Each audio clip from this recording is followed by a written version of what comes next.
Hello बच्चों, welcome to your channel the Excel Academy Keonjhar.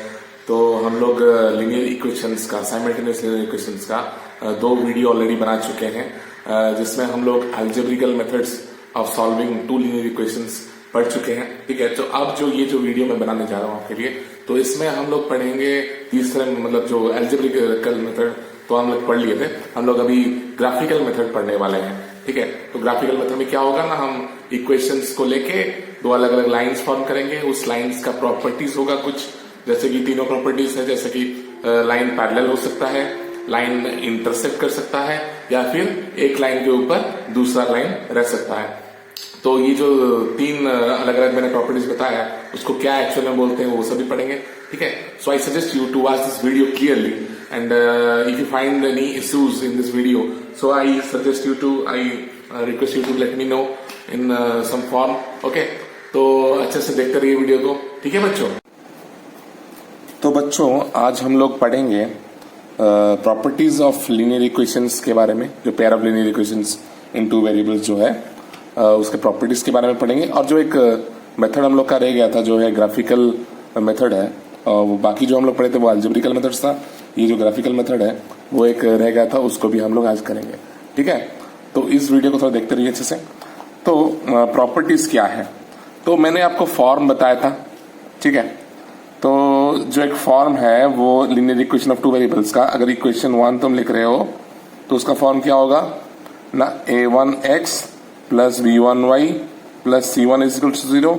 और equation 2 का क्या होगा, a2x plus b2y plus c2 is equal to 0, ये होगा।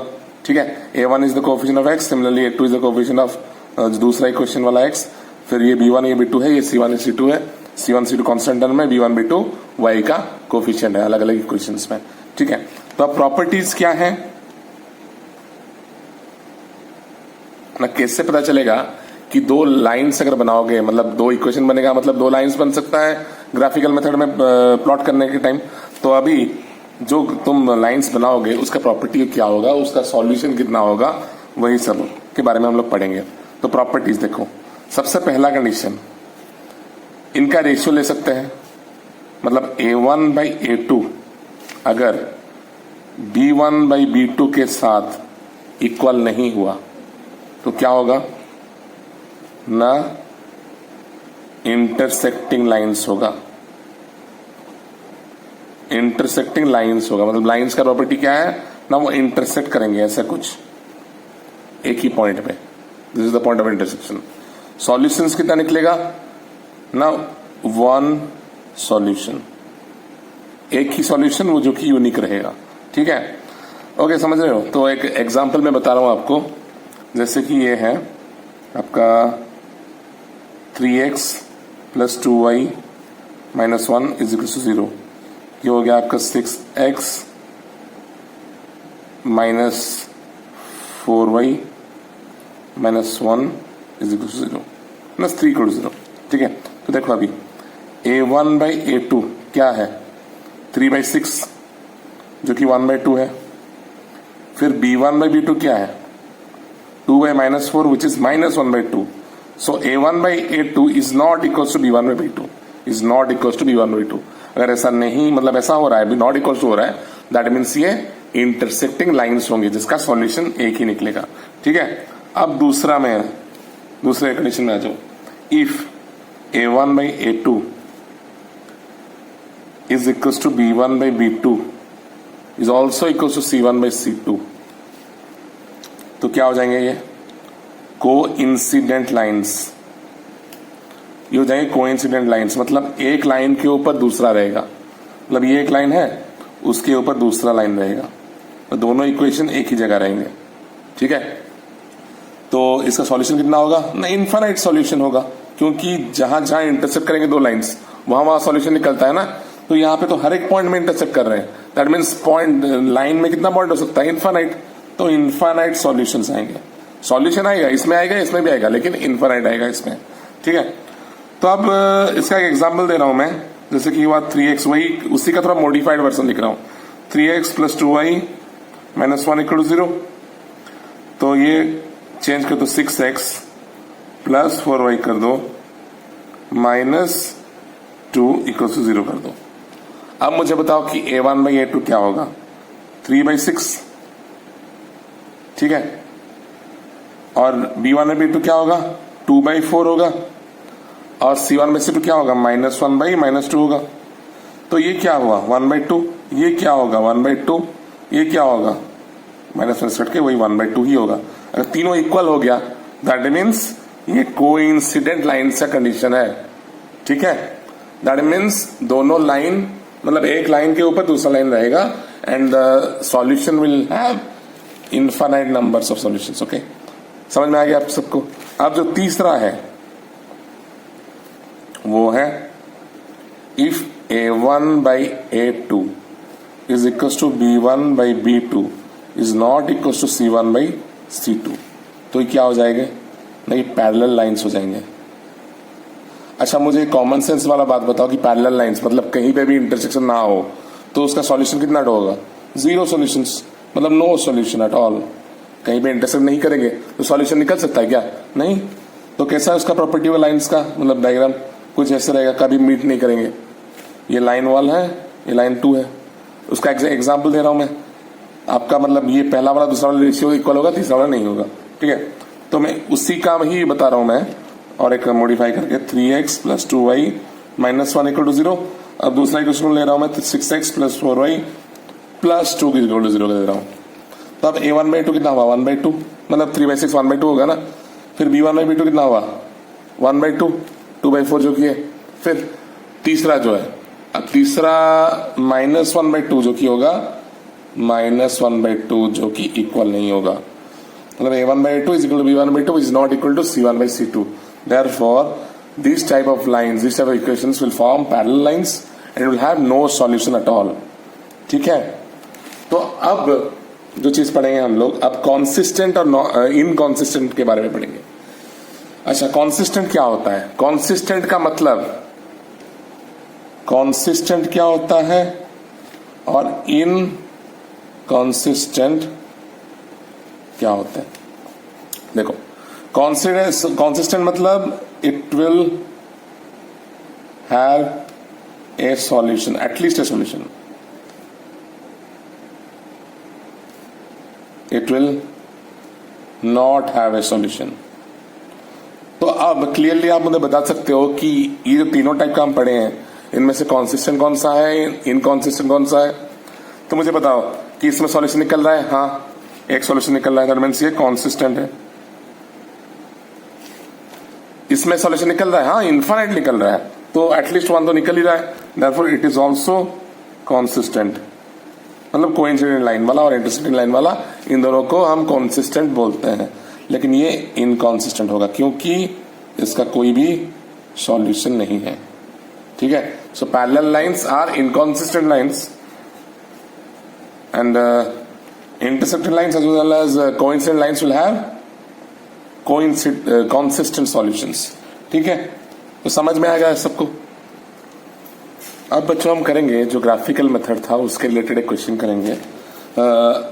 ये मेथड आपको समझाऊंगा कैसे कि मतलब आपको क्वेश्चन डायरेक्ट में कर दे रहा हूं, ठीक है। तो उस हिसाब से आप लोग को समझ में आ गया, मतलब आ जाएगा, ठीक है। जैसे कि सबसे पहला क्वेश्चन है x, suppose x minus y is equal to 2। थोड़ा इजी क्वेश्चन में कर रहा हूं, ठीक है। x minus y is equal to 2 और x plus y is equal to 4 है, सपोज कुछ भी ले लो, ठीक है। तो यहां पे देखो a1 a2 b1 b2 c1 c2 कितना कितना आ रहा है देखते हैं। उसके बाद उस हिसाब से उसका प्रॉपर्टी जानेंगे और उस हिसाब से वो लाइन फॉलो कर रहा है कि नहीं भी देखेंगे, ठीक है। अब a1/a2 मतलब a1 कितना है, a2 कितना है, 1 1 है। और b1 b2 कितना है, -1 और 1 है। और 2 इस साइड आएगा तो क्या होगा, माइनस होगा, 4 इस साइड आएगा तो -4 होगा, इसलिए मैं इसको -2 इसको -4 दे रहा हूं। तो a1/a2 कितना आएगा, 1। b1/b2 कितना आएगा, -1। That means a1/a2 is not equal to b1/b2 हो रहा है। दैट मीन्स इसका सॉल्यूशन 1 सॉल्यूशन होना चाहिए, ठीक है। वो ग्राफिकली हम चेक करेंगे। ये जो ग्राफ तो मेरे पास है नहीं फिलहाल, लेकिन मैं आपको बाद में करके दिखाऊंगा। फिलहाल के लिए आपको रफली एक ग्राफ बना के दे देता हूं मैं, ठीक है। हमको सॉल्यूशन हमको तो मिल ही जाएगा। तो ग्राफिकल में हमने करना क्या है, ना सबसे पहले मैं मतलब दोनों इक्वेशंस को इंडिविजुअली हमको अलग अलग टेबल बनाना पड़ेगा दोनों इक्वेशन के लिए, ठीक है, जिसमें एक वेरिएबल को हमको सब्जेक्ट बनाना पड़ेगा, ठीक है। तो एक्स वाई इन दोनों में से कोई एक वेरिएबल को आप सब्जेक्ट बनाओगे दोनों इक्वेशंस में, ठीक है। तो पहला इक्वेशन का टेबल कैसे बनेगा, देखो सपोज मैं एक्स को बनाना चाहता हूं सब्जेक्ट, वाई को भी बना सकते हो आप, लेकिन एक्स बनाने में थोड़ा इजी होगा क्योंकि माइनस वाई उस साइड चला जाएगा तो प्लस वाई हो जाएगा। तो equation 1 becomes x is equal to 2 + y, ये होता है ना। अब मैं एक एक्स का टेबल बनाता हूं, वाई का टेबल बनाता हूं, ठीक है। तो अब जो वेरिएबल सब्जेक्ट में है, सिंगल फॉर्म में है, वो वैल्यू निकलेगा और जो वैल्यू अंदर में है उसमें वैल्यू आप डालोगे, मतलब आर्बिट्री वैल्यूज कुछ भी डालोगे, ठीक है, तो उस हिसाब से निकलेगा। तो सबसे इजी मतलब स्टार्टिंग से मतलब सबसे छोटे नंबर से मैं स्टार्ट करता हूं जो कि है 0, ठीक है। तो वाई में मैं पहले 0 पुट करूंगा, तो एक्स का वैल्यू कितना होगा 2 + 0 = 2। ऐसा करना है ग्राफिकल मेथड में, ठीक है। एटलीस्ट 2 पॉइंट्स हमको निकालना पड़ेगा क्योंकि 2 पॉइंट से हमारा लाइन बनता है, ठीक है। 1 पॉइंट से आप लोग लाइन नहीं बना पाओगे, एटलीस्ट 2 पॉइंट चाहिए। For better accuracy actually you can take 3 points also.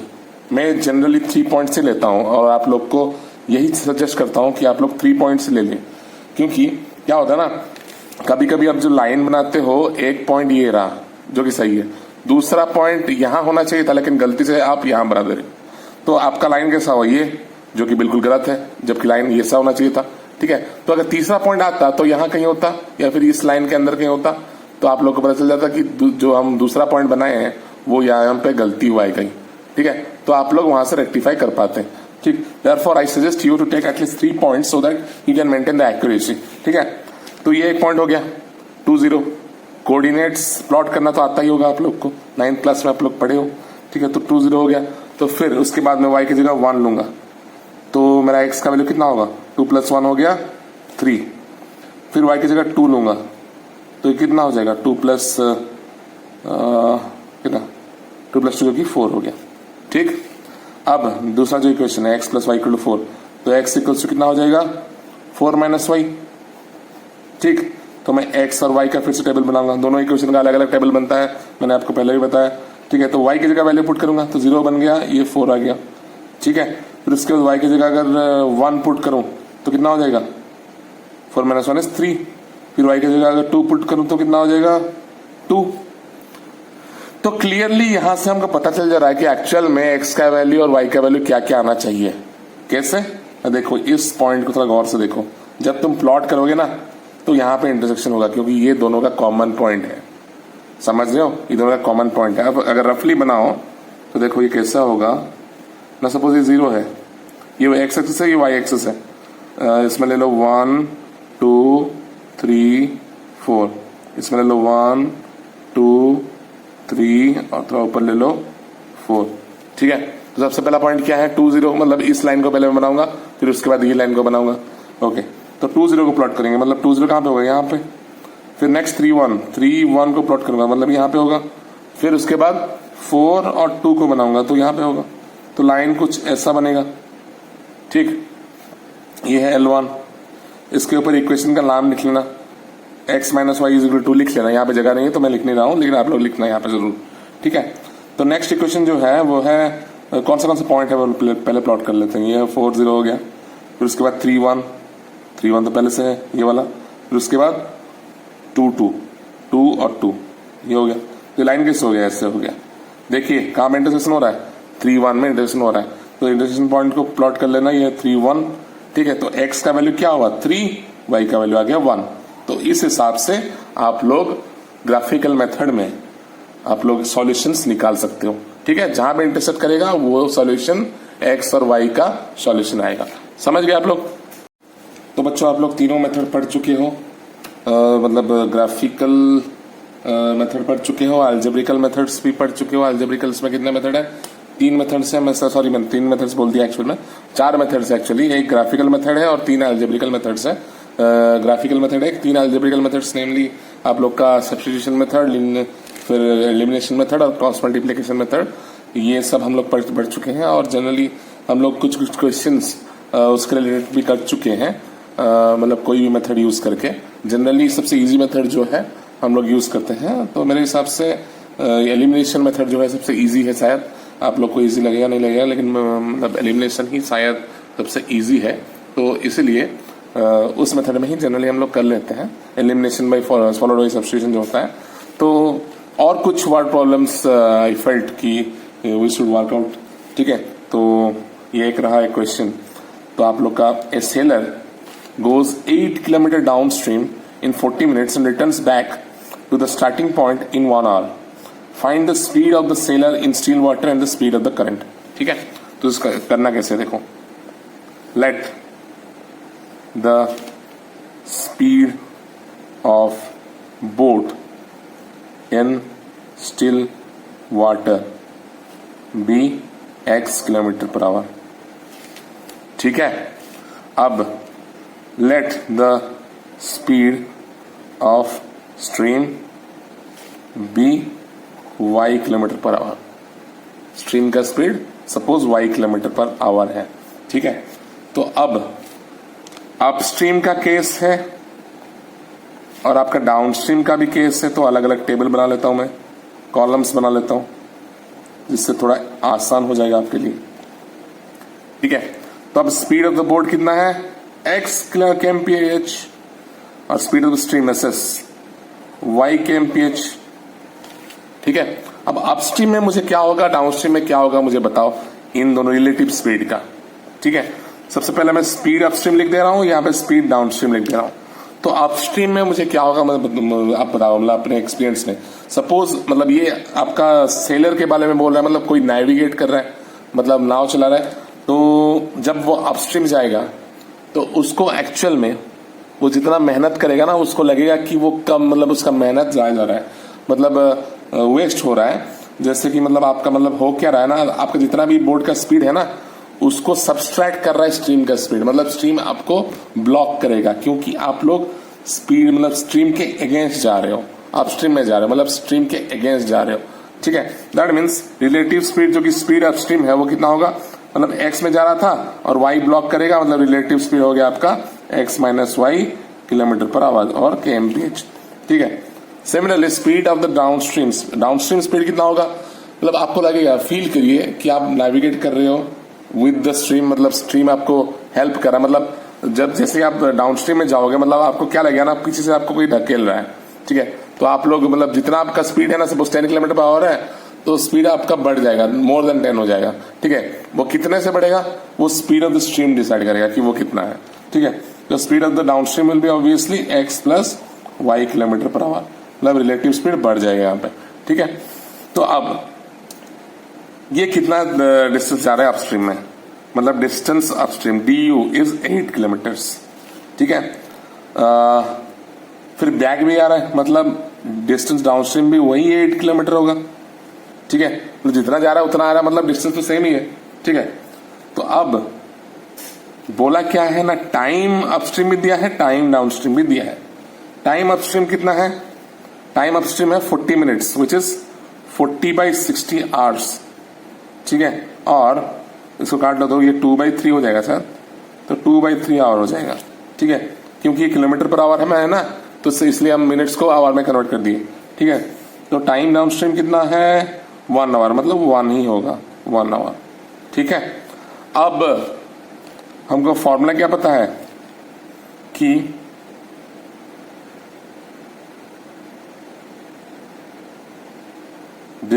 Time upstream is equals to distance upstream by speed upstream, du/su, ठीक है। सिमिलरली आपका time downstream is equals to क्या होगा ना, dd/sd, मतलब distance downstream by speed downstream. तो आपका distance upstream by speed upstream कितना है, ये 8/SCU कितना है ना, x minus y is equals to 40 minutes या फिर 2/3 आवर, ठीक है। Similarly time downstream is equals to distance downstream by speed downstream, distance downstream कितना है 8 बाई स्पीड डाउनस्ट्रीम कितना है, x plus y is equals to कितना हो गया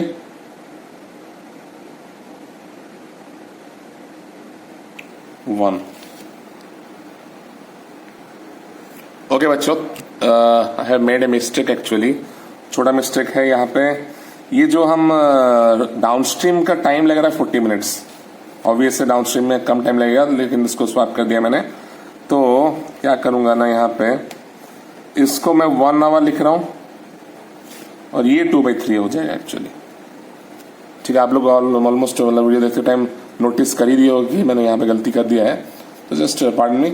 ओके, सो ये है time upstream is 1 hour, time downstream is 2/3 hours. कम होगा ना टाइम डाउनस्ट्रीम, ठीक है। तो ये इसमें आप 1 लिखो इक्वल टू 1 और इसमें आप 2/3 लिखो, ठीक है। ओके, तो अब मैं कर सकता हूं ये 8 is equals to x minus y, ठीक है, इक्वेशन 1 हो गया। और ये फिर कितना होगा, ये 24 इज इक्वल्स टू 2x प्लस 2y, ठीक है। या फिर आप लिख सकते हो x plus y is equals to 12, 2 common लेके मैंने काट दिया, ये हो गया दूसरा इक्वेशन। और पहला इक्वेशन क्या होगा, x minus y is equal to 8, ये हो गया आपका पहला इक्वेशन। इसको इजीली सॉल्व कर लो लीनियर इक्वेशन इन 2 वेरिएबल्स का एलिमिनेशन मेथड में, ठीक है। तो ये लिख लो x minus y is equal to 8, उसके नीचे लिख रहा हूं मैं इक्वेशन 2, इक्वेटिंग, उससे पहले क्या लिखोगे, इक्वेटिंग 1 एंड 2, ये हो गया आपका x plus y is equal to 12। तो वेरिएबल ऑपोजिट सिंबल में है और सेम कोफिशिएंट है उसका, तो कुछ करना नहीं पड़ेगा, कट गया डायरेक्ट। तो 2x equals to 20, that implies x equals to 10, है ना, 10 किलोमीटर पर आवर kmph। किसका स्पीड है ये, क्या लिए थे हम, बोट इन स्टिल वाटर। तो ऑब्वियसली हम लोग जो गेस किए थे 10 वही निकला एक्चुअल में, तो x equals to 10 kilometre per hour, ठीक है। अब स्पीड ऑफ द स्ट्रीम मतलब y निकलेगा, किसी भी इन दोनों में से किसी भी एक इक्वेशन में पुट कर दो, putting x equals to 10 in equation 1 में, इक्वेशन 1 में पुट कर रहा हूं, ठीक है। तो 10 minus y is equals to 8, तो y इधर आ जाएगा, 10 इधर आ जाएगा, तो y इज इक्वल्स टू 2 हो जाएगा, ठीक है। तो y is equals to 2 kmph। The speed of the boat is how much? 10 kilometre per our and speed of the stream is 2 kilometre per hour, ठीक है बच्चों। और एक क्वेश्चन आपका ये है कि देखिए कि एक jeweller has bars of 18 carat gold and 12 carat gold, ठीक है। How much of each must be melted together to obtain a bar of 16 carat gold weighing 120 grams, मतलब टोटल वेट कॉम्बाइन करके कितना आ रहा है ना, 120 gram. It is given that pure gold is 24 carat. आप सुने ही होंगे कि हमेशा यही बोला जाता है ना 24 कैरेट सोना, जो कि सबसे मतलब प्योर फॉर्म में होता है। तो फिलहाल वो हम लोग का मैटर ऑफ डिस्कशंस नहीं होता है, हम लोग एक्चुअल में करना क्या है, देखो ना, सब 18 कैरेट गोल्ड को और 12 कैरेट गोल्ड को मिला के वो 16 कैरेट गोल्ड में कन्वर्ट कर रहा है, ठीक है। तो ये जो मिक्सचर हो रहा है ना, तो उसको कैसे लेते हैं, देखिए, let x gram of 18 carat gold is mixed with y gram of 12 carat gold to form 16 carat gold, ठीक है। तो हम लोग का दिया क्या है ना, इसका अगर x ग्राम यूज कर रहे हो और इसका अगर y ग्राम यूज कर रहे हो, तो दोनों का वेट मिला के आपका 120 होना चाहिए ना। अगर तो क्वेश्चन 120 ग्राम दिया है, हाँ, टोटल का मतलब कॉम्बिनेशन का वेट है 120 gram, that means x plus y equal to 120 होना चाहिए। तो ये आपका हो गया पहला इक्वेशन, ठीक है। अब दूसरे इक्वेशन के लिए percentage of gold with pure form कितना है वो निकालना पड़ेगा, ठीक है। Percentage of gold the different categories make, कितना परसेंटेज है वो यहाँ पे टेबल पे निकालेंगे, मतलब एक अलग एक सेक्शन बना दे रहा हूं, इसमें निकालेंगे। 18 कैरेट कितना परसेंट होगा, 24 कैरेट प्योर है, मतलब 100% गोल्ड है, तो 18 कैरेट कितना परसेंटेज कवर करेगा, 18/24 इंटू 100, ठीक है।